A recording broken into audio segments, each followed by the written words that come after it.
And thank you to the Sati Center for inviting me and trusting me here today, and to all of you for showing up. Um, I guess it's evening for you, or for most of you, at least. And yeah, I see a couple of familiar faces who took my course on Vedana. So there might be a lot of repetition for you. I hope that that's okay. And yeah, let's just dive right in. And I wanted to start by asking you, what have you heard Buddhism say about pleasure and about that which is pleasant? So if you maybe think of just briefly, just one sentence of what you have heard Buddhism teach about pleasure, and you can type it in the chat, or you can just speak, just unmute or raise your hand. And yeah, so just so we have a few voices. Bodhipala? Jhana is a pleasure not to be feared. Right, thank you.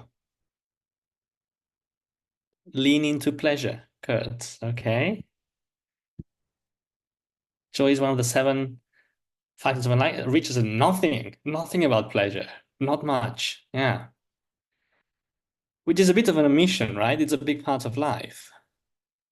Should have something to say about it.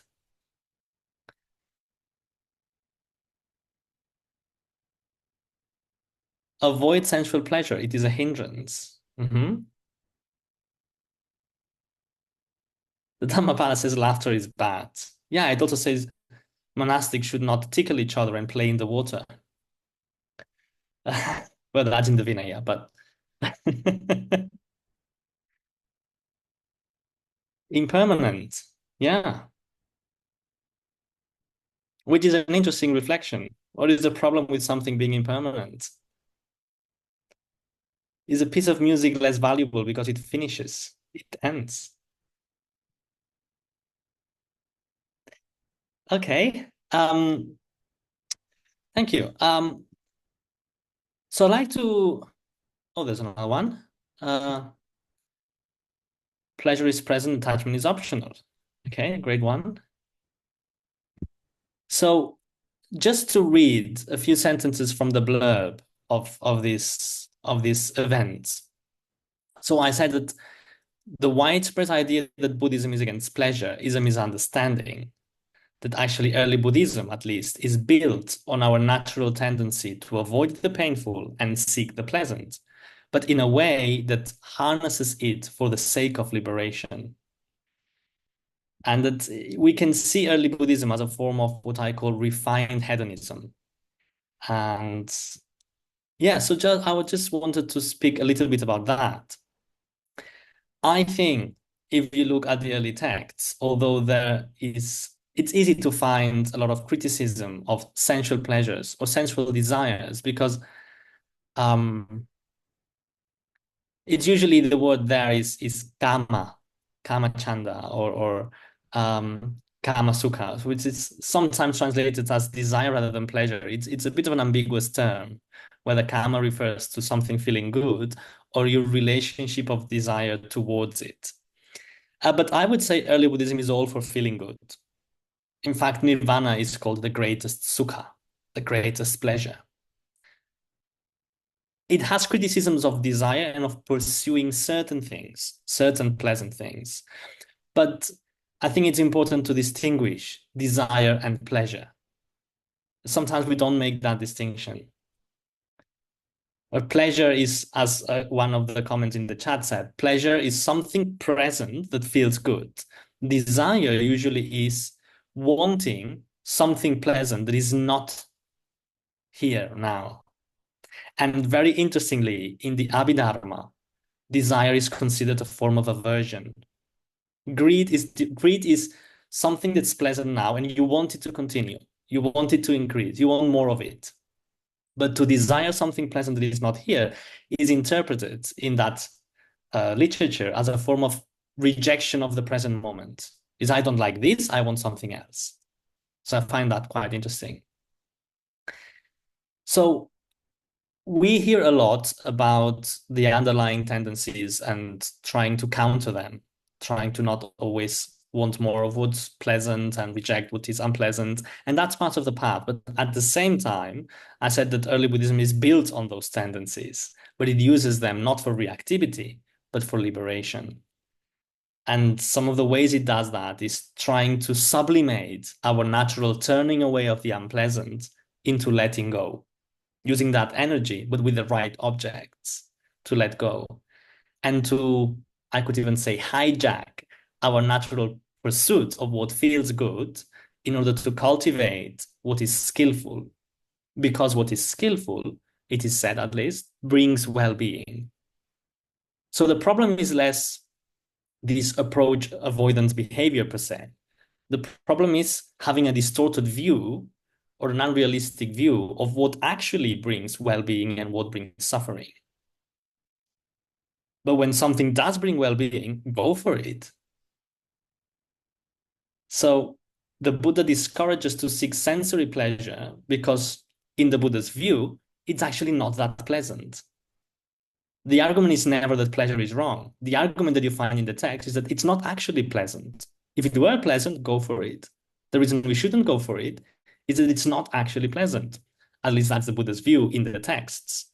But if you just count, the amount of satisfaction and dissatisfaction that a chocolate brownie brings you, you'll get to the conclusion that there's more suffering than pleasure. Therefore, you shouldn't pursue it. Why? Because it's not pleasant.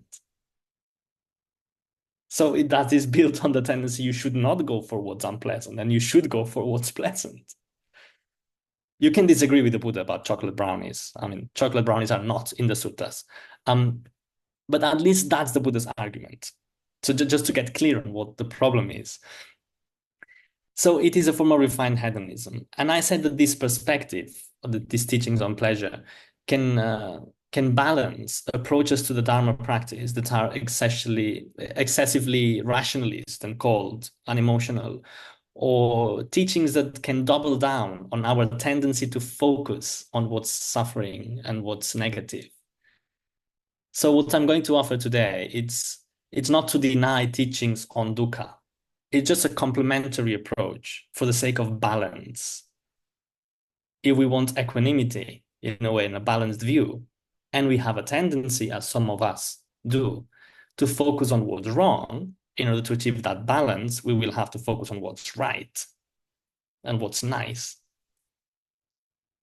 I would say, I don't know about you, that generally we're better at suffering than at enjoying. We're quite good at creating suffering for ourselves and others. At least I am. But we're not so good at enjoying. In a way, that's why we flee the present moment. We are not at ease in it. We're not at ease in the present moment, so we go somewhere else. So you can see Dharma practice. One of the ways to see it is as trying to find a way to finally be at ease in the present moment. And if you completely achieve that, maybe that can be considered nirvana, where you're finally at ease in the present moment, where you're finally enjoying in a way. But in general, just the teachings on dukkha and sukha, pain and pleasure, they work together in a dance. So suffering and the perception of suffering helps to let go of whatever we want to leave behind. So if you think of a ladder, you have to grab one step and let go of another. So the teachings on sukha help you grab onto the next step. The teachings on suffering help you let go of the previous one. And thus, we move on. I'm going to share some slides and I'll speak for about maybe 30 minutes. And then depending on how much time we have, we might do breakout rooms or maybe some meditation and some discussion. We'll play a little bit by ear. So, and depending on your wishes as well. Okay. So we start here. Let me arrange my screen so I can still see you. We start with the middle way, obviously. And there's many ways to understand what the middle way is. I'm going to present one of them. So this is allegedly the Buddha's first discourse, which I'm sure that many of you are familiar with. Practitioners, there are two dead ends that those who have abandoned domestic life should not practice. Domestic life being a metaphor for ordinary, non-practicing life. Which two? The obsession with gratifying sensory desire, which is inferior, vulgar, ordinary, ignoble, and fruitless, and the obsession with mortifying oneself, which is painful, ignoble, and fruitless. Avoiding these two dead ends, the Buddha has fully understood the middle way, which gives rise to seeing and knowing, which leads to peace, understanding, awakening, and to putting out the fires of reactivity, greed, hatred, delusion. So the middle path is about avoiding this one extreme, which would be mindlessly pursuing whatever feels good, especially sensory things, and the other being the other extreme of just trying to make things more difficult and make one suffer. And it's that sort of ideology that I need to suffer in order to grow. Great art comes from great suffering and all that, uh, and all that shit in a way. That's like mortifying oneself. Um, And so the middle path is something which is neither of those things because they don't lead anywhere. They are dead ends. The middle way is about skillful pleasure, skillful well-being, if you prefer to translate it that way. It's about healthy things that also feel good. And pleasure is quite important. So you probably know that the Buddha practiced a lot of asceticism and found it to be fruitless. That was the Buddha's conclusion. So we have in this discourse where Prince Bodhi asks the Buddha, he says, Venerable, this is what I think. Pleasure is not obtained through pleasure, but through pain. What does he mean by this? Well, the goal, both in Buddhism and in other religious movements of that day, is spoken of as the greatest well-being, the greatest bliss, the greatest pleasure. So that's the first pleasure in Bodhi's sentence. So pleasure, this kind of great bliss, is not obtained through pleasure, but through pain. And that's sort of the view I was talking about. Like great art comes from great suffering, etc. And it's probably a widely held view in the Buddha's day among many circles. Because the Buddha replies, before I woke up, when I was just an aspirant to awakening, that's my translation of bodhisattva, I also thought pleasure is not achieved through pleasure, but through pain. But then the Buddha changed his mind. He did all this extreme asceticism and concluded, I have experienced as many sharp, acute, self-inflicted feelings of pain as any ascetic and Brahmin of the past, present, or future. So in a way, like I've overdone it. I've done it as much as one could do it. Yet, through this painful, severe work, I have not achieved any superhuman states or any truly noble distinction in knowledge and vision. Could there be another path to awakening? And it is at this point that, as some of you may know, the Buddha remembers that when he was a child, he kind of spontaneously fell into a state of calm and well-being that then is called the first jhana, and says, that is the way to awakening. So pleasure is obtained through pleasure. And the Buddha asked himself, why do I feel that pleasure, which is beside sense desire and unskillful state of mind? And he says, well, in order to achieve that, I have to eat, etc. So it's the famous moment in the Buddha's career when this village girl, Sujata, offers the Buddha food and the Buddha accepts this food, as if saying, this is okay. It's okay to take care of oneself. It's okay to feel good for a good purpose in a healthy way. Again, we're already touching on some of the things that you wrote in the chat. So it's called like this absorption or this pleasure. This is called the pleasure of renunciation, seclusion, peace, and awakening. I say that this pleasure should be cultivated, not feared.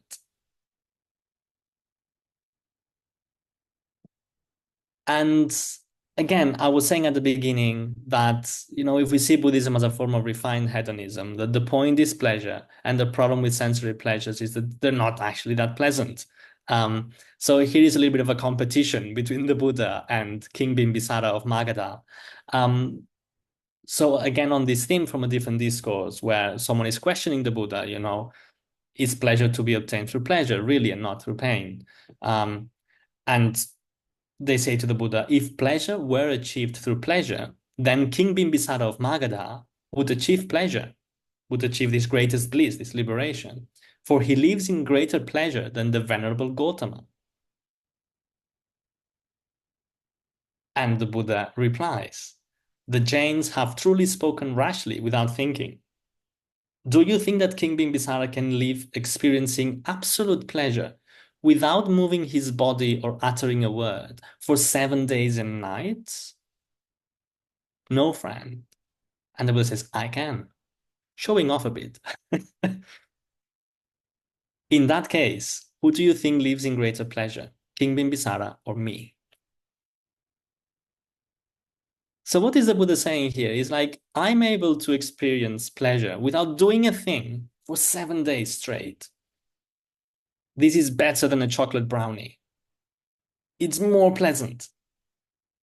It lasts longer. You don't get unwanted consequences from it. And it's up to me. It's up to me. So pleasure is important if used wisely. I always give the same example, and some of you I know have heard me use this example. Let's say that you decide that you want to express your compassion and your values by not eating animals in any form. Now, how are you going to succeed with that? Do you have better chance of succeeding? If you just approach these as a sort of self-imposed thing that you have to do begrudgingly because you don't want to participate in the suffering of animals, or if you learn to cook delicious vegan food, if you get into vegan cooking, so you know that this is good, but also your system enjoys it, you're using your tendency to seek what feels good in your favor, in favor of your values, so that they're working together and not against each other. Of course, we need to distinguish between types of pleasure because not everything that feels good is good. So, and here's the wisdom part. So here's where it being. But feeling good in itself is not the problem. The problem is things that feel good, which also have unwanted consequences that feel bad, either for oneself or for others. I like to present these also as an ethical teaching. It's not just that if I eat too much chocolate brownie, then my health suffers and I suffer. It's that sometimes in the pursuit of what feels good for me, I compromise someone else's well-being. I create harm to others. So let's distinguish a few types of pleasure. So obviously we have the pleasures of the senses. Food, sex, massage, whatever. We know those. Again, the criticism from the early Buddhist tradition is not that it's wrong, but that it's fleeting, it's external, so it doesn't usually depend on you. And it's also potentially addictive. It's potentially addictive. Again, I always use the same example. I like broccoli a lot. And yet, broccoli will never be as addictive as chocolate donuts. It just won't. It's chemically, it's different. And I find broccoli really pleasant. But if I'm having a bad day and I decide to solve it with food, I'm not going to cook broccoli. So chocolate donuts, they're more potentially addictive. So they can bring collateral pain for myself or again, for others. So the pursuit of some things that feel good can be socially disruptive. And that's the main criticism of seeking sensory pleasures in the suttas. It's actually not that it's impermanent. If you look in the sutras, there's very little criticism of that, even though today that's what we're told. The main criticism when the Buddha makes lists of the drawbacks of sensory pleasures is that in their pursuit, people engage in unethical activities. Or that you may try really hard to get that sensory pleasure and still fail to get it, etc. And impermanence is in that list, but most of it is about ethics. That's the point, really. Then we have other things that feel good, but that they're not as immediate as sensory pleasure. They may take a bit more effort. As we grow up, we learn that by delaying instant gratification, we can experience other things, other types of satisfaction later. And that might be finishing a degree or, exercising or learning to play a sport. It takes a while, but then, or we learn a musical instrument or a language. So it's the pleasure of becoming skillful at something, the pleasure of skill. It's something that we learn. It's an acquired taste, but at the same time, it's more reliable, and there's usually less collateral pain from it. And in the context of the Dharma, that kind of pleasure of the skillful we can see as the pleasure of doing what is skillful. So it's the pleasure of ethical conduct, the pleasure of practicing acts and words of metta, the pleasure of being generous. So in general, the pleasure of non-reactivity and beautiful qualities of the mind. They also feel good, or at least we can learn, which I will be saying later, to get some satisfaction from them. So the main part of this sort of skillful pleasure, or the pleasure of skill, is that it is related to what is ethical in context of the Dharma. And then we have a third type of pleasure, which is not so common in our daily life, at least for many of us, which is like pleasures of meditative or mystical states of mind, or maybe also flow states. They are less part of our everyday lives. But the interesting distinction about these sorts of pleasure is that even though it is it's a healthy pleasure, there's nothing bad about it, it's not about ethics.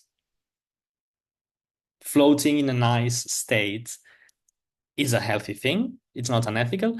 But the distinction with the pleasure of the skillful is that it's not so much about doing something that's skillful and avoiding what is unskillful.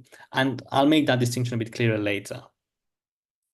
It's the pleasure of sort of playing with experience and reality, playing with perception, it's kind of I hope it becomes clearer later, but I will not focus on this type of pleasure today. So we know that there are many models of practice and progress to awakening in the early texts, and then, of course, many more in other traditions. So could you name some? Again, in the chat, or you can unmute yourself. Some of these formulas or models of progress to awakening, or models of practice. Could you name some of them?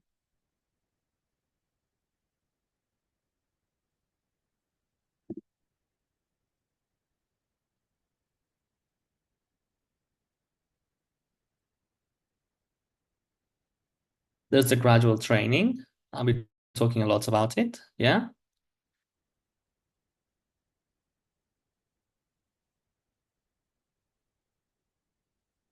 I mean, some of them you may not recognize under these names. So, I mean, we have the jhanas. That is one model of progress. We have the Eightfold Path. Yeah. We have, if you think about mindfulness of breathing, right? That the sequence and there's some progress there, which we don't really have in the Satipatthana. There's no model of progress in Satipatthana. It just has a list of options. But you can, of course, include it, the four foundations of mindfulness. There's some interesting texts. I mean, that's just an aside. But if you're into Satipatthana, I would give you a sort of slightly blasphemous uh, advice. Forget the Satipatthana Sutta. Read the Satipatthana Samyutta. Read the texts in the Satipatthana Samyutta. We have a delightful text there called The Cooks. I think it's number 3 or number 10. I always get them mixed up. Um, that says, when you practice Satipatthana and the mind lets go of the defilements, you get into a Sukha Vihara, a place of well-being, a pleasant state. And it compares that to a cook that prepares food for a king and learns what the king likes and adjusts the formula to please the king. So that's how one should practice. You learn how your mind responds to what you throw at it and the way you practice, and you adjust that to please the mind. There's this emphasis on the mind feeling pleased and enjoying. We have Tantra, yeah, of course, later texts. Yeah, so these are some, I would say also the awakening factors describe a process. So my point, and a big point, probably one of the main points of my thesis was that when you compare most, not all, but most of the models of progress to awakening in the Pali Nikayas, they all showcase the same underlying hedonic curve. Underlying hedonic curve. Hedonic meaning pleasure. So there's the same progression of feeling. It says regular life is marked mainly by painful things. Again, we can disagree or not, but that's what the texts say. And then as you practice and you advance, things get more and more pleasant. And then they start to mellow into neutral or equanimity, which you can also learn the skill to perceive that as a neutral pleasure, like a subtle pleasure. But that if we had more time, I would go into that. But we had to reduce the session today, so I will not.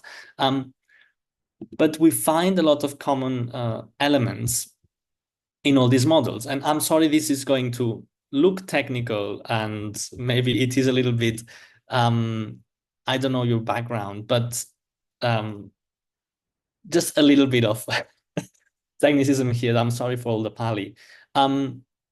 Here I compare 4 models of progress. Um, Let me say a few sentences, then Michelle, I'll let you ask a question.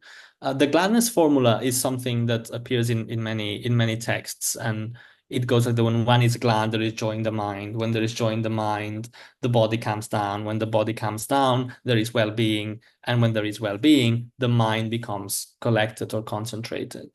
And we find these in many places, triggered by many different things: ethical conduct, mindful awareness, thinking of the Buddha, anything. And it has all these elements. Pamoja is gladness, piti is joy, passaddhi is tranquility, or I like to translate relaxation, sukha, pleasure, samadhi, concentration or collectedness, and upekkha, equanimity.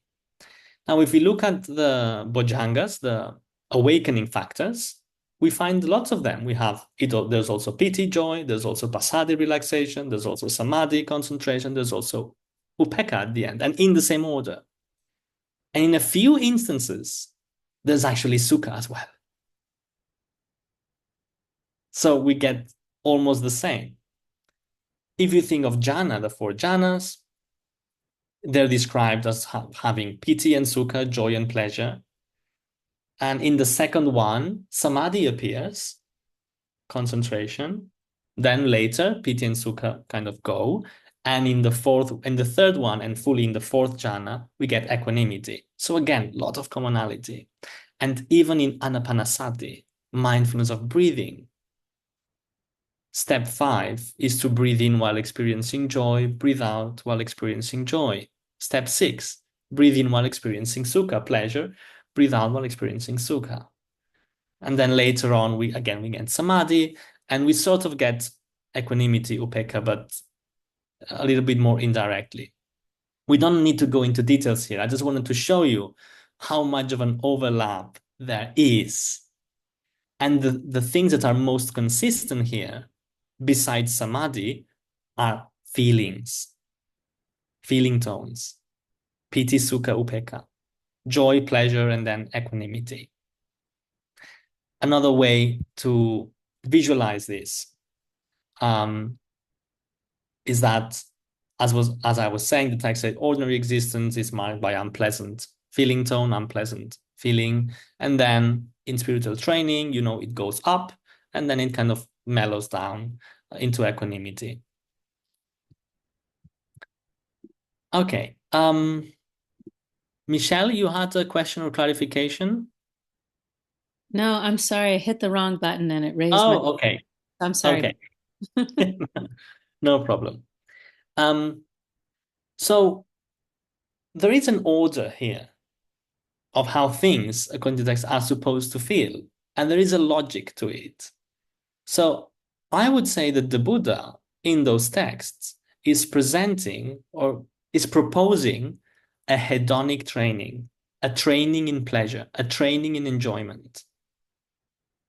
So just to give you an overview of this training, and it will be the gradual path, as Bodhipala was saying in the chat, in the second discourse of the Digha Nikaya, the second long discourse, the Samannaphala Sutta. This training we could simplify as first ethical conduct. No, we try to practice ethical conduct. We try to behave well in ways that take care of others and take care of ourselves. And as I will show you, try to learn to find satisfaction in that ethical conduct, in the skill of uh, being ethical, so that the mind makes a connection between acting from metta and from generosity, etc., no? Things that are ethical. And they're like, oh, it feels good. So the mind makes a connection. So like the example of cooking delicious vegan food. You let the brain make the connection so it helps you. It's like, oh, I want more of that because it feels nice. Then we get into what we today call informal practice, mindfulness in all situations and activities. And again, learning to find satisfaction in the less reactive mind states that result from applying mindfulness to your daily activities. As many of you may know, one experience that many people relate when they're told to choose a few daily activities and apply mindfulness to it, and then people come back and say, doing the dishes. Wow, I used to hate that activity. And I start applying mindfulness to it, and it's not so bad. Kind of now I do the dishes, etc. And after it, I feel kind of calm and well.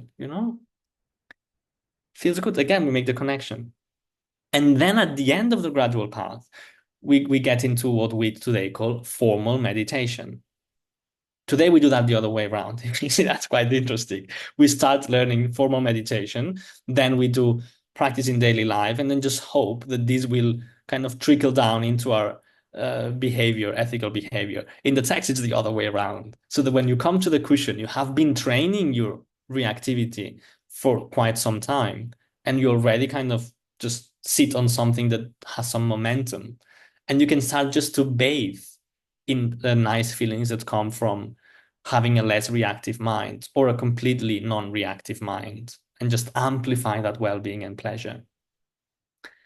And this is, again, one of my main points, that the meditative states of early Buddhism are the direct outcome of an ethical hedonic training, not just an attentional training. It's not just if you try to be really attentive, you'll get the jhanas or whatever. That's not what the texts say. They say, be ethical, find the pleasure in it, start doing these things with mindfulness, find the pleasure in it, sit down to meditate. When you notice that the hindrances are absent, learn to enjoy that, and there you go.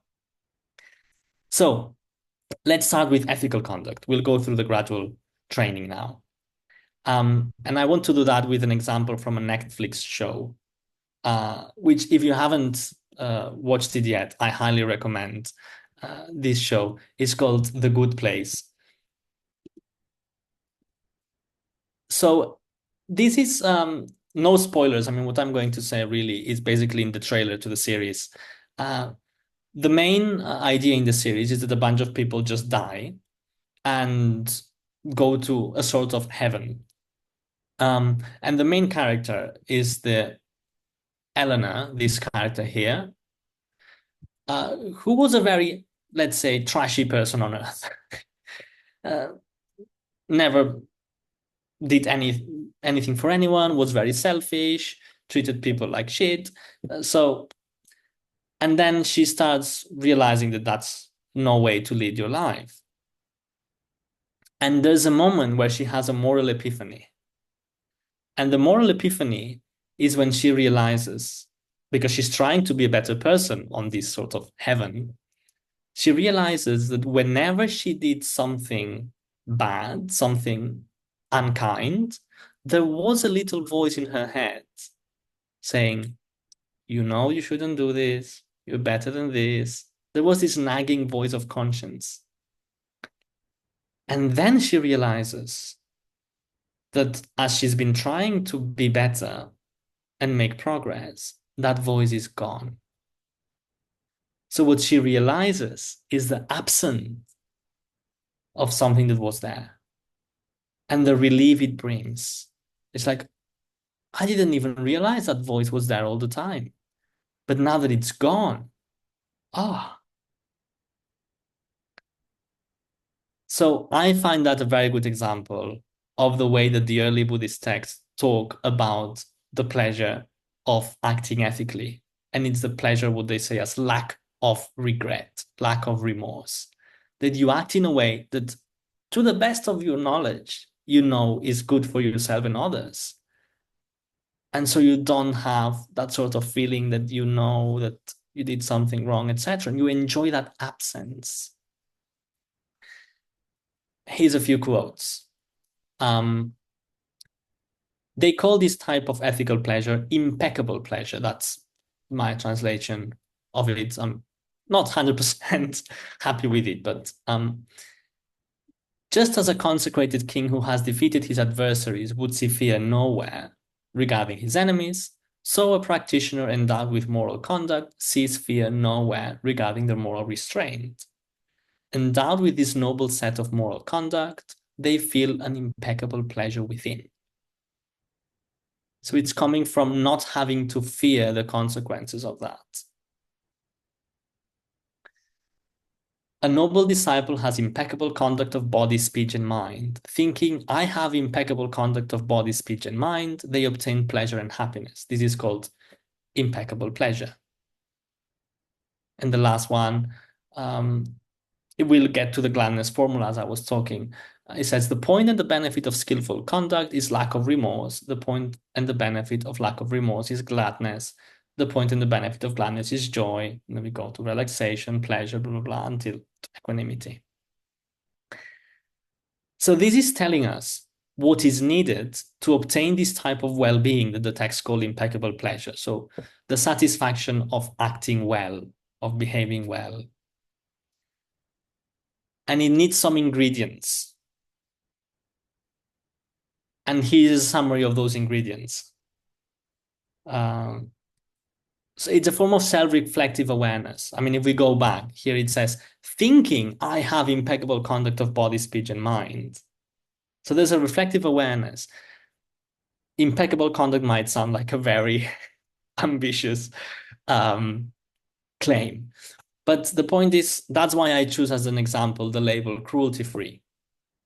Aside from marketing technique, if you don't want animal suffering to be involved in the way that you make your face look beautiful, you look for a product that has this sign, so that when you buy it and we have it and you use it, you have sort of the peace of mind that this has not involved cruelty to animals.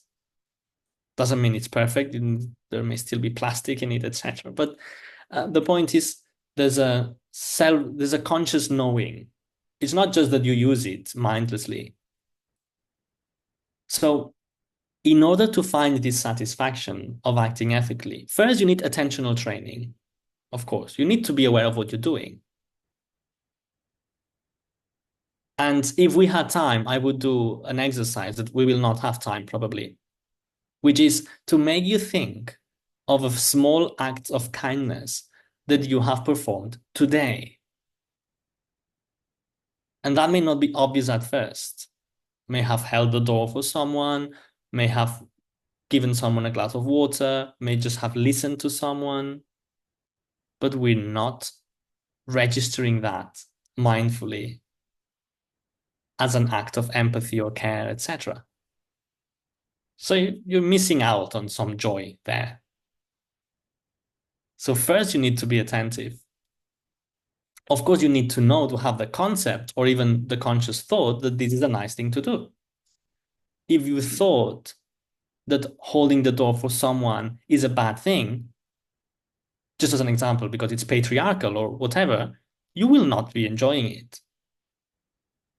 And just to be clear, I'm not getting into the argument of whether it is or it's not, but that idea might make you feel different about that action. So the concept we have about an action will affect how we feel about it.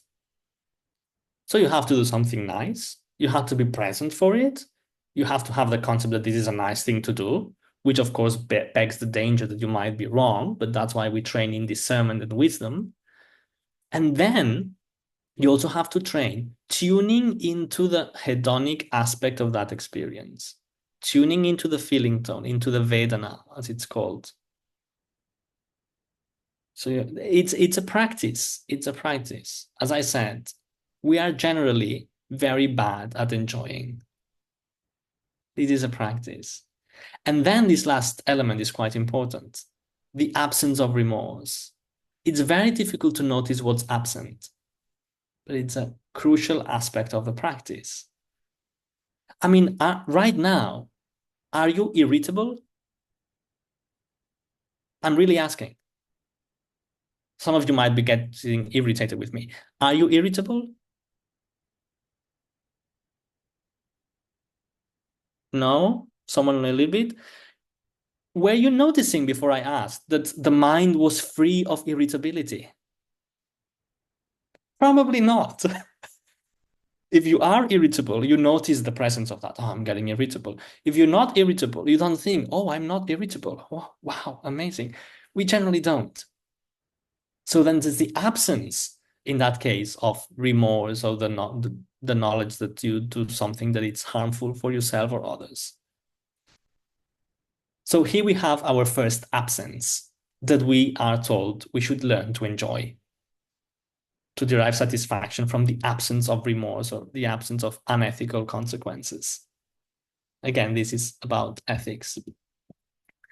Then, next step, informal practice, what the text called guarding the sense doors and mindfulness and full awareness. Endowed with this noble sense restraint, one feels a purified pleasure within. So this one has a different name. But this type of pleasure, if the first one is about external behavior, what we say, what we do, what we shop, etc., this one is more about internal behavior. So we start applying mindfulness to our daily activities and we start being more aware of what goes on in the mind, being aware of unskillful, harmful impulses and choosing not to follow them, and maybe quietly seeing slowly how they decrease. So it's more about internal behavior. And as we notice the decrease of reactivity, which is a partial absence of reactivity, we can also learn to tune into how this feels. And feeling into how does a skillful mind feel? Again, we make that connection. Oh, it feels quite nice. It's peaceful and it's maybe slightly pleasant, you know. Again, so we have this this different type of pleasure. But again, it comes also from noticing an absence or to say it in affirmative terms, noticing the mind being more skillful. And then we come to seated meditation. And I will finish with this. So these are two descriptions of what I think are the same thing. So two descriptions of this state of healthy joy and pleasure from the same text. So, seeing that the five hindrances have been abandoned in oneself, gladness is born.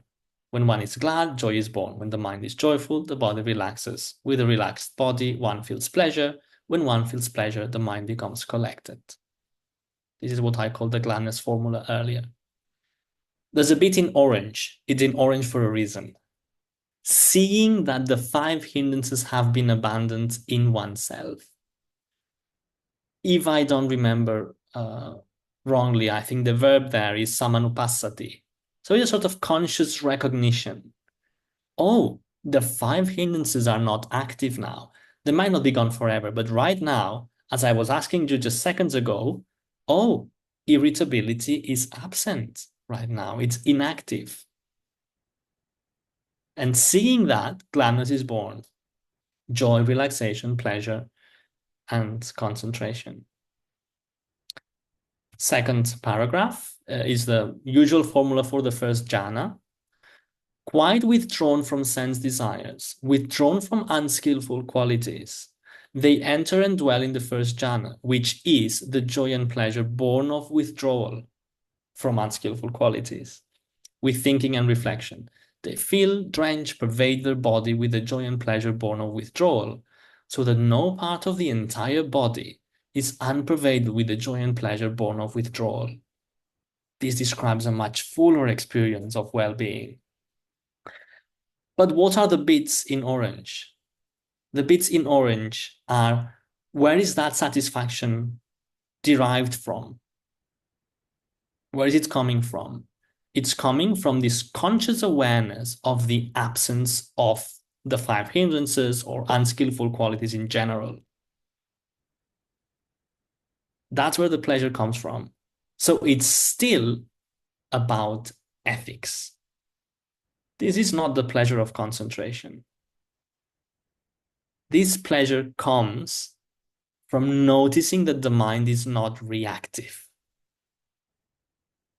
It's in a way the maximum expression of the pleasure of the skillful that I mentioned. It's not, I will train to be very attentive and then. No, it's just like I learn to enjoy the lack of reactivity.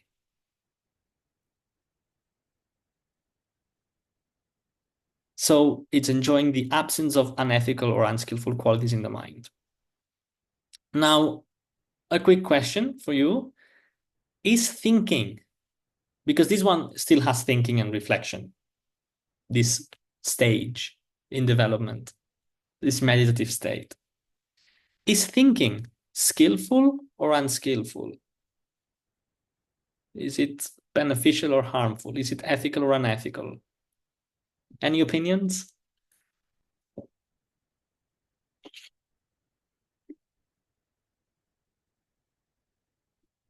Maybe neither. Maybe it's neither skillful nor unskillful. Maybe it depends on what you're thinking, right? This is the big difference between the first and second jhana. If we go there, notice the bit in orange. Because there's a lot of that's common here. There's joy and pleasure. Without thinking and reflection, there's inner stillness. But where is it born of? What is it born of? It's not born now from seeing the absence of the hindrances. It's due to the subsiding of thinking and reflection.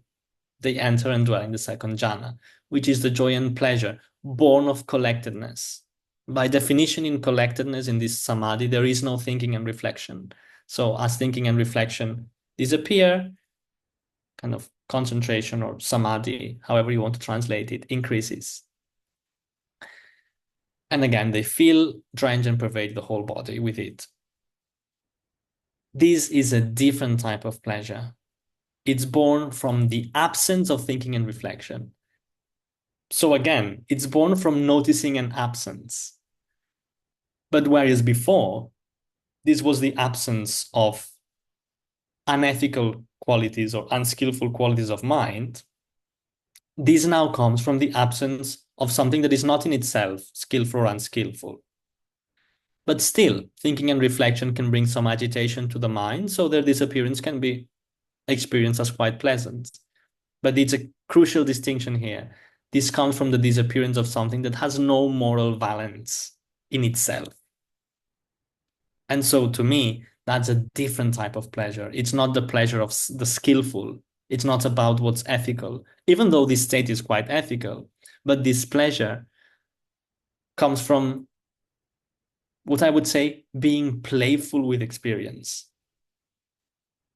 If you think of the immaterial states, the formless jhanas are sometimes called, it seems like meditators are just playing with perception, the perception of infinite space, infinite consciousness. It's a bit like, I've reached such a state and control of my mind, I'm going to take out thinking. Now I'm going to take out perception. How subtle can I make this? How fun can it get? What can I do? And there's descriptions of this in the texts that are depicted as like monastics, because in the text, the practitioners are mostly monastics in these descriptions. You see them flying around on elephants, on rainbows. I have another image if I didn't prepare it for the slide. So at the end of the question and answer, if I find it, I'll show it to you. There's a Tibetan painting, and you see monks flying around, gliding on rainbows, multiplying themselves. It's sort of a very playful kind of thing. So this would be this kind of mystical pleasure, that it's not about what is ethical. It's not about the absence of what's unethical. It's about, once we've reached that, we can play with life. We can be creative. So I'm going to stop talking very soon. And then we can go into breakout rooms. If you wish not to be in a breakout room, you're completely free to not join. But please stay here. You can take a 10-15 minute break, and then we can have some discussion. We'll do it for 10 minutes, Rob, the breakout rooms, just 10 minutes. So I hope to have shown here that there is a certain logic about how we progress in the path, which is about learning to enjoy that which is also healthy for oneself and others. I'm not saying that's the only perspective, but this is one way of presenting the path, which makes sense, which is coherent, I think, and which I think can be helpful, maybe for different people or at different times in your practice. And it's about learning to enjoy acting ethically, enjoying the absence of remorse, the absence of unwanted consequences, then also learning to enjoy a mind that is less reactive, more skillful states of mind, the absence of reactivity. And we can take that also on the cushion, noticing the absence of anything that's unskillful and learning to gain satisfaction from that absence. And if you think about it, there's many moments in your day where you are not reactive, but reactivity is much louder. And we end up having this conception of ourselves as completely deluded, reactive beings, etc. Is that true, though? And I have that tendency. But can I learn to notice when it's not reactive? Okay, so this is what I wanted to share today. If there is any quick question or clarification before we go into breakout rooms, please feel free to type or speak as Rob finishes preparing the breakout rooms. And again, you're free not to join the breakout rooms. It will be for 10 minutes. And then hopefully we can have some discussion here and you can be part of it as well. I've spoken long enough, and this is much more interesting if I hear you speak. What are your own experiences? What are your own questions, your doubts, your disagreements over what I've said? So you can start thinking out loud in the breakout rooms about this. And then we come together and we continue that conversation. So the breakout rooms, the purpose is to get you thinking about what I've said. And how do you see it in your life or not? Or whatever you want to, wherever you want to take this. Okay.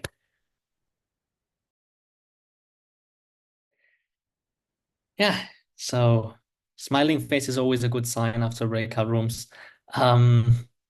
We have 20 minutes for discussion. Please do not think of this as question times in the classroom when you're in high school. Um, I'd really like to hear about your thoughts from what I shared or whatever you have shared in the breakout room, and then we can start a conversation. We have about 20 minutes, um, which is a good amount of time. So this is not just doubts and questions, just anything you want to say. And if we did have time at the end, I can do a short exercise. But yeah, I do want to finish at least with a suggestion for applying this in your daily life, whether we have time to try it out here or not. I'd, uh, I think as we will not have time to do the exercise properly, it's absolutely fine to just have all this time for discussion. And if you prefer to just type something into the chat, that's also fine. So there you go. Off to you. Miranda? Thank you, Bernat. The thing that came to mind while you were talking tonight was the juxtaposition of standard addictions to, sex, drugs, food, rock and roll, all of that, and retraining your pleasure towards skillful states. And in a way that certainly I have thought of this before, but in a more methodical way. And the idea of the texts being the opposite of the way we train in the West is marvelous. I love anything that, turns it on its head. I think that's really excellent. I'm going to reread my notes and look into that more. But do you have anything particular to say on that topic? Which of the two? Well, just the juxtaposition, the opposite of, I mean, desire is not the same thing as addiction. Real addiction is this completely other thing, but it feels like desire. It feels like it's a good thing. It feels like it's what you want, but it's debasing and horrible, Yeah. which is quite like what you were saying. And the interesting thing, the very little science I know. So if someone knows more science than me here, which is very, very likely, please correct me if I'm wrong, is that whenever we get addicted to a substance or something, especially I think a harmful activity or substance, we get habituated to it, and we actually start having less of a capacity to enjoy it. So, if anyone here is a smoker or has been a smoker, the act in itself is not so enjoyable. And there's many people who smoke who say, like, I haven't been enjoying this for years now. But if I don't do it, I get all this unpleasantness that I need to get rid of. And sometimes the pursuit of something is pleasant, but getting it not so much. So the dopamine in the pursuit increases when you get addicted to something, but the actual experience of it and the serotonin released in the fulfillment of that pursuit decreases. It decreases. And so I think one of the ways to apply these teachings is in, well, reflecting in a more sober way of what satisfaction am I actually deriving from this? But really to be that an open question, which means that I don't just try to say, no, no, no, no, it's really nice, but I also don't try to get to the conclusion that I don't derive any satisfaction from it. Because sometimes it's a mixture, and I have to understand what's the kick I get of this, and also what is the pain associated with this. And then I can have a balanced view and go like, okay, so what do I want to do? So these are, in a way to apply the reflections on dukkha from the texts, the reflections on drawbacks. Is let's get a good view, a balanced view on this activity thing that I do, to see what it brings to me and also what it brings to others. And sometimes reflecting on the unpleasant side generates this more natural renunciation. It's like, I actually don't want this, if that's where we go. Yeah. Peterson? Yes, hi. Thank you for taking questions. I really enjoyed your talk about pleasure, and how I can uh, integrate this and make it useful for my life. Because I do have some conflict when I think I pursue pleasure a little too much, and not quite following the spiritual path or the more stricter way of living. So my question is, do you view that the mainstream Buddhist teaching uh, view or their perception of pleasure as harmful for the spiritual path? I know it's a very general question, um, because I'm pursuing a spiritual path, and I was like, well, is that the main teaching? Because it seems like that's the way I interpret the teaching, and I've been taught by mainly Buddhist monks, Burmese Theravada monks. So I wanted to ask you this question. Okay. Thank you. It's an important and huge question. I'm just going to open a can of worms and not close it. Okay. Or as we say in Spanish, I'm going to open a melon. Um,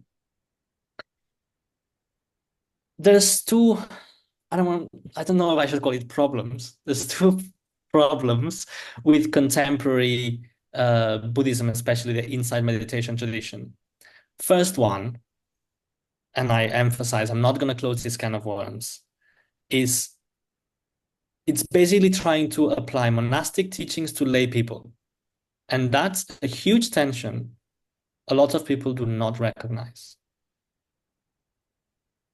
It doesn't mean that this is wrong or that we cannot get a lot of, but we still need a lot of work to figure out how that works, to apply teachings usually designed for celibate renunciants to people who live in the world, are not celibate, may have partners, etc. There's a tension there. The second one is that a lot of the contemporary Buddhism, especially Vipassana insight meditation, is also influenced by the Western Enlightenment, Romanticism, and Protestantism, with its own suspicion against pleasures. And that I don't have time to elaborate on this. It's a fascinating topic. That, for social and political reasons, became part of the Theravada reform in Burma and other places that produced the kinds of Buddhism that Westerners encountered in the 60s and 70s in Southeast Asia, and then brought back to the West. But that Buddhism had already been influenced by Protestantism and other ideologies. And I think a lot of the emphasis on dukkha and dukkha and dukkha is the coming together of a tradition that speaks a lot about dukkha, certainly, and also a certain Western view and sensibility that doubles down on our negative attentional bias, and then also the monastic strain. Everything becomes about denying sensory pursuits and pleasure, and an emphasis on dukkha, on what's painful. And it makes a lot of sense for certain people and certain paths, and it's completely valid. I also want to be very clear about that. So no wonder you have this internal conflict. And I have it too. And I think it's our job to be more of agents in still the shaping and continuing evolution of the Dharma today. And we have to figure out that some people find the answers to this in more tantric teachings that were in history a way to also reintegrate the pleasant into the path. Whether the particular answer is going to suit us, that depends. I'm not personally too convinced, but other people may be. So personally, I try to practice with, I was going to say struggle with, which is not dishonest, but may sound too harsh. I try to practice with my own difficulty sometimes, with opening up to what feels good and allowing myself certain pleasures, and also understand what does it mean that I'm a lay practitioner who has no intention of becoming a monastic. And I did take temporary ordination 10 years ago in Burma, and and I know the benefits of that, and great. But that's not the path I chose for myself. So then, how do I do things like live with my partner and uh, go out into the world and sometimes, and have a glass of wine? And I may come to the conclusion that, I better stick with soda. Maybe I can enjoy that, and maybe. So again, separate how something feels from its ethical value, from its moral, kind of a moral judgment on it. And once you're clear on both, then of course you have the job of putting it together and seeing, is it worth it? Not, do I want to do this? Do I not? And it's your choice. Consult monastics, very wise people. Consult lay teachers, also very wise people. Did I sort of answer your question, Peter? Yes, yes, this is great. It really helps because I do agree that it seems like a lot of the texts are for the monastic practice, and here we're trying to practice at home. So how do you balance the two? And thank you for bringing that other Protestant, is it Protestants or what the the shift in tradition. So Yeah. So mm, I would say there's lots of people and amazing teachers who have taught about this. So you just Google and go on Dharma Seed. There's teachers who teach about sex and money and things like this. Um, so there's material out there. Someone asked into the chat where you can learn more about some of this. There's this magnificent book by David McMahon called The Making of Buddhist Modernism. It's an academic book, but it's quite accessible. And you can choose which chapters to read. So if you want to know a bit more about the history of this, it's a great, great book. He all may right. have some tips on YouTube summarizing it, probably. Yes, thank you. This really helps, and I'm gonna further my discussion with my friends. Amazing. Thank you, Mm. Peter-san.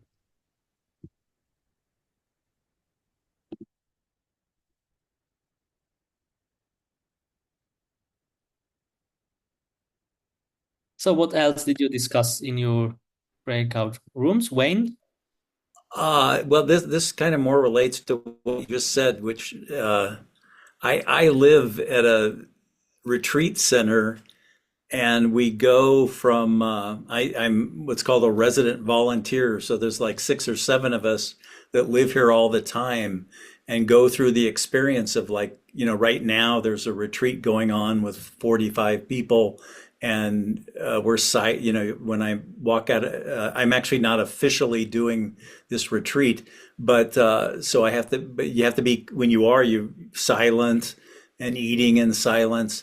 And then, like after a week or so, suddenly those people are all gone, and it's just the 5 of us. And I find myself, it's like just this back and forth between silence and then being in the world is challenging. And I find myself having, like, I'd like to find some place that was a more a mixing of them both that went on all the time. Mhm. Because when now I'm at the point where, like, if I'm only sitting like 3 times a day, it just doesn't feel like I'm sitting. I've got to be, sitting for hours and hours, but it's not, it's sooner. And we're all volunteers, and we can only live here for a few years. So I'm going to be thrown back into the real world, but I don't think I'm going to go back to the real world I came from. So I just Yeah. thought it was interesting what you were saying about this. Uh, uh, well, how, the Buddhism that already got a lot of Western influence, being the Buddhism that we practice. And I'll definitely look up this book you mentioned about the making of Buddhist modernism. Was that what it is? Yeah. Someone put the link into the chat. Yeah. Thank you, Wayne. I think what you're saying is a great example as well of a sort of middle position. So being a lay practitioner does not mean I have to live in a busy city and I have to have a partner and I have to go on to the cinema and dinner parties and things like this. There's many ways to be a lay person, Yeah, and we can explore that. And we can decide, well, maybe I want to live in the countryside. Maybe I want to be a single lay person or whatever. But I think at the same time, for some people, it might be nice just to find sort of the right point, the right speed, as it were, and that's where I stay. And it's also not a problem that there is diversity. So there are times in our life for a week or years where we're a bit more on the sort of retreat sort of spectrum, and then we go back and forth. That can bring, of course, some feelings that I need to integrate things, but I think it's also fine to say there's diversity in my life and there's periods in the same way that I'm encouraging to diversify your sources of satisfaction. Um, so you can enjoy a nice meal and you don't need to rank it lower on the pleasure scale. But are you only going to rely on this, on the chocolate brownie for your happiness? So diversify your sources of satisfaction, yeah, like practice more metta and keep having a nice meal, etc. And as well in our life, we can enjoy a diversity of modes that we go from one to the other and it brings us different things. And we do that anyway. We work and then we have a week of holiday. So there's this, it also makes life interesting. thank you. Okay, Susmita and then Michelle. Hi, Bernat. Uh, I was very interested in your topic because this is not normally what we hear. I grew up in India in a Buddhist family, and I came to the West, and somehow, whatever little bit training I had, it kind of pulled me towards dharma when I was suffering too much. and but I had no initial meditation training from anybody, but it was all from inside. And I just went deeper and deeper. And I went through joy. Joy was a very factor from maybe third month on. and so, so after like 30 years, I write a book about it, Awakening with Ease. Because I sometimes don't feel like I fit into anything because I never had a primary teacher. I found a Sangha, Tibetan Sangha, because that was the only Sangha in small town in Kentucky. and I had a little bit of Zen and, uh, insight. So I'm kind of multi exposure to different Sanghas. And but Yeah. you were saying you wrote a book on modernism that I didn't Oh no, explore. I didn't write a book on modernism. Oh, It's in the chat. It's David McMahon. It's a very good oh, book. okay, okay. Yeah. Yeah. Yeah, thank you, Susmita. I I yeah, think we need to remember that we are still at a very early stage of Buddhism becoming culturated in the West. If you look at the history of Chinese Buddhism, there were centuries of experiments and schools and synthesis of schools until yes, we got to the schools of Chinese Buddhism that still survive today. So, yeah, it's that's what. very, very diverse. Yeah. Thank you. Okay, Michelle and then Vic, and I'll try to keep my answers short because we're running out of time. If you can try to keep your questions also concise, that would be very helpful. Um, well, I'm really appreciating the reframe from how it's been framed for me. that it's hedonic. That's curious too. But also, I have the I have the belief system that because I really don't have strong jhana practice, that third part, that I don't have concentration. So, oh well, then I'm not going to have the joy of nibbana. I'm one of those people. So I'm wondering Mm. what you can say to that. Because it's part of the list of the path, right? Those meditative states. And anyway, maybe they'll come on this retreat next week or 2 weeks from now. But it's been years, and so what say you to that? Concentration jhanas, if they're not there, the nibbana aspect of the pleasure. Mm. Have you ever tried really hard to fall asleep? Does it work? No. Right. Um, we also have to be careful to not take these models and say, like, this is the standard, this is the script that I have to follow. There's a diversity of personalities, etc. And I would focus on the other types of joy and pleasure. And Right. in a way, because the way I'm been understanding jhana is that jhana is a natural outcome of doing those other things. It's not an outcome of trying to concentrate really hard. There's a diversity of opinions on what jhana is. It doesn't matter. It doesn't matter. Short point of my translation of those passages, if you clocked it, is I didn't say that someone enters the first jhana, which has joy and pleasure born of. No, I translate which is the joy and pleasure. I think that's the best Pali translation. I won't get into grammar. The one name that state is given in the early text is jhana. That's how I say it. It's one way of talking about a very all-encompassing kind of joy and pleasure from the mind being non-reactive. So I'll suggest an exercise now at the end. You can try that. Forget about achieving clear-cut stages that you can measure. Just enjoy your practice. Yeah. Thank you. And we'll finish with Vic. Thank you very much for a very stimulating discussion. Do you have suggestions for further investigation that you find especially worthwhile? It's probably too many to put in the discussion tonight, but if you could maybe put these into a link through the Sati Center, or any suggestions for taking this further. Thank you. Taking it further in what sense? In terms of study, in terms of practice, in terms of, yeah.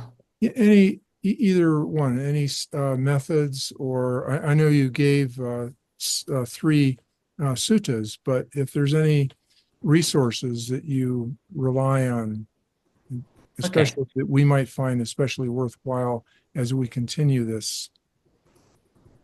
Sure. I can prepare a little Google Docs, then I can send to Rob. And so just to finish, I did find that picture I told you about, this kind of playful joy and pleasure. Here you are. This is the last stage of the famous painting of the 9 stages of samatha by I'll say it wrong now. Is it Atisha?